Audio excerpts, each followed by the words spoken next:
آپ اس کے بارے میں جو سمجھتے ہیں یا جو جانتے ہیں ایک لفظ میں آپ اس کا جواب دیں.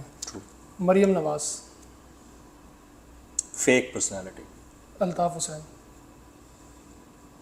ڈان تھا. نواز شریف. کاؤنٹی کھیلنے گیا وہ. زرتاج گل. دوست. وسیم بدامی. اچھا لڑکا ہے. عمران خان. ہیرو. حامد میر. ہپوکریٹ. اسد طور. اپنی نوعیت کی صحافت. ملکہ بخاری. لاؤ. Thank you. بس آخر میں آپ کے 3 شعری مجموعے بھی شائع ہوئے ہیں, اگر اس میں سے کچھ آپ ہمیں سنائیں تو ہم بس اس کو وائنڈ اپ کرتے ہیں.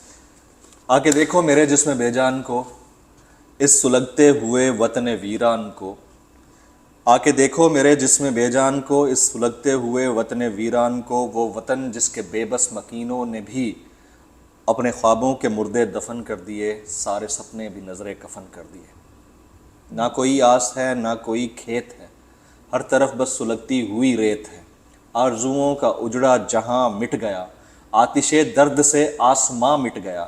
جس کی تڑپن سے تھک کر میرے درد کا دن نکلتا تو ہے, پر اجالا نہیں, غم کی قبروں نے سورج نکالا نہیں.